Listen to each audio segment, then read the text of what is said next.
메리 크리스마스! 기쁜 성탄을 기대하고 계신가요?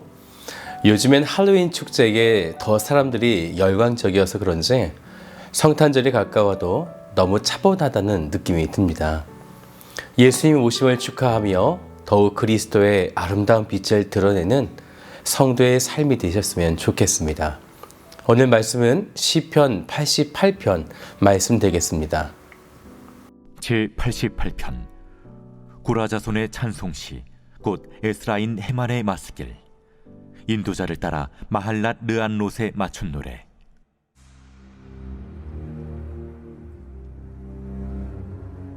여호와 내 구원의 하나님이여, 내가 주야로 주 앞에서 부르짖었사오니 나의 기도가 주 앞에 이르게 하시며 나의 부르짖음에 주의 귀를 기울여 주소서.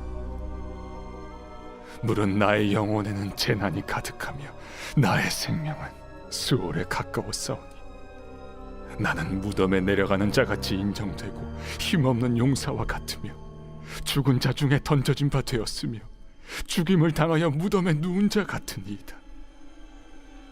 주께서 그들을 다시 기억하지 아니하시니 그들은 주의 손에서 끊어진 자니이다. 주께서 나를 깊은 웅덩이와 어둡고 음침한 곳에 두셨사오며 주의 노가 나를 심히 누르시고 주의 모든 파도가 나를 괴롭게 하셨나이다. 주께서 내가 아는 자를 내게서 멀리 떠나게 하시고 나를 그들에게 가증한 것이 되게 하셨사오니 나는 갇혀서 나갈 수 없게 되었나이다. 곤란으로 말미암아 내 눈이 쇠하였나이다. 여호와여, 내가 매일 주를 부르며 주를 향하여 나의 두 손을 들었나이다. 주께서 죽은 자에게 기이한 일을 보이시겠나이까? 유령들이 일어나 주를 찬송하리이까? 주의 인자하심을 무덤에서, 주의 성실하심을 멸망 중에서 선포할 수 있으리이까? 흑암 중에서 주의 기적과 이즘의 땅에서 주의 공의를 알 수 있으리이까?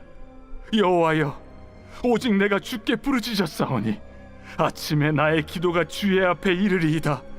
여호와여, 어찌하여 나의 영혼을 버리시며 어찌하여 주의 얼굴을 내게서 숨기시나이까? 내가 어릴 적부터 고난을 당하여 죽게 되었사오며 주께서 두렵게 하실 때 당황하였나이다. 주의 진노가 내게 넘치고 주의 두려움이 나를 끊었나이다. 이런 일이 물같이 종일 나를 애우며 함께 나를 둘러쌌나이다. 주는 내게서 사랑하는 자와 친구를 멀리 떠나게 하시며 내가 아는 자를 흑암에 두셨나이다. 시편 88편의 표제가 굉장히 길고 좀 복잡한데요. 고라 잔손의 찬송시 곧 에스라인 헤만의 맞서길, 인도자를 따라 마할랏 르안롯에 맞춘 노래.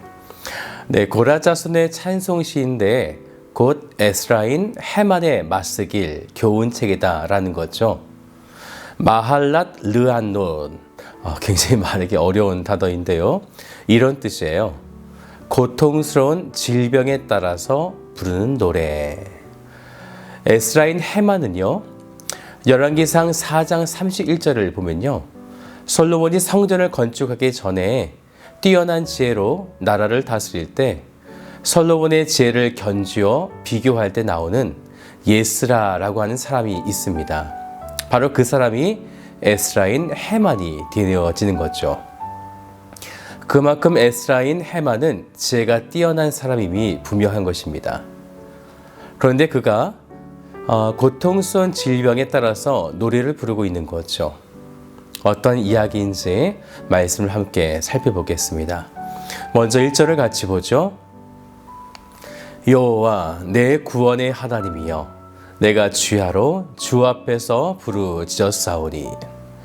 주야로 하나님을 향해 기도할 정도로 굉장히 급박한 상황을 보여주고 있는 거예요. 자신의 기도에 귀를 기울여 달라. 2절에 나오는 귀와 기울이소서라고 하는 이 원어를 함께 사용될 때에는 이런 의미를 가지고 있습니다. 단 하나의 소리도 놓치지 않고 듣기 위해서 귀를 세우고 몸을 이렇게 기울이는 자세, 바로 이런 자세를 말하는 거죠. 하나님을 마치 사람의 모양을 형상화한 것, 이것을 신인 동형론이라고 하는데요. 기도의 간구를 들어주실 하나님을 좀 더 강조하고 있는 것입니다. 그렇다면 어떤 상황이었을까요?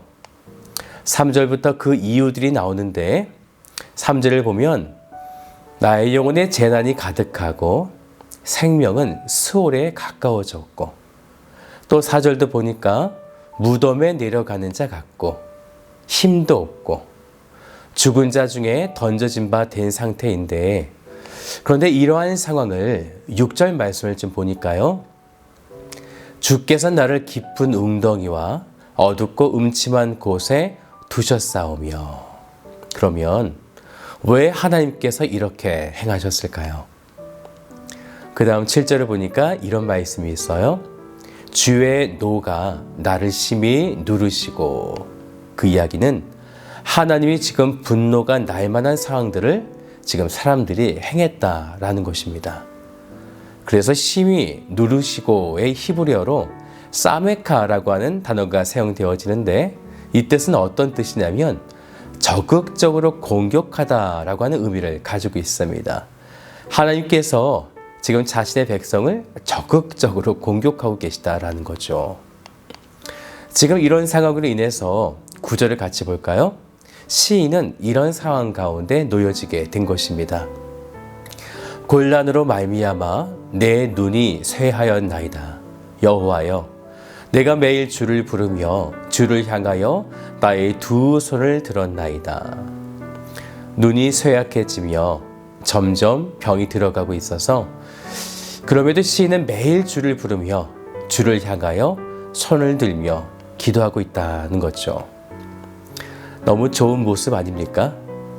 자신이 당하는 고난의 이유를 지금 알지 못하지만 그럼에도 하나님을 의지하고 기도하고 있습니다.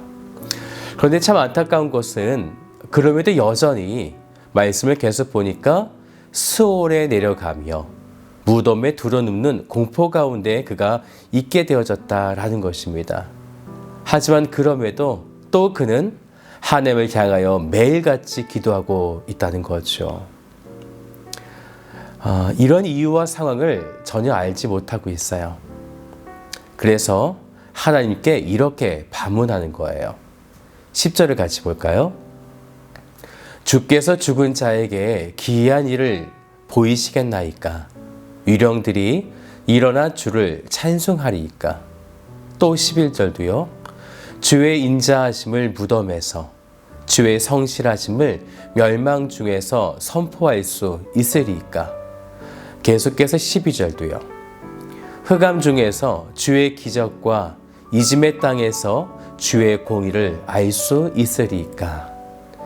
자신은 열심히 하나님 앞에 부르짖고 나아가지만 그럼에도 하나님의 뜻을 이해하지 못하고 있는 것입니다. 여전히 하나님은 자신에게 얼굴을 숨기고 계시고 주의 진노가 여전히 자신에게 넘치고, 그런데 이러한 고통이 한 번만 그렇게 닥친 것이 아니라 17절을 같이 보세요. 이런 일이 물같이 종일 나를 애우며 함께 나를 둘러쌌나이다. 한 번이 아니라 매일같이요. 그래서 이 시편 88편은 시편 중에서 가장 애절하고 절박한 비탄시로 불려지고 있습니다.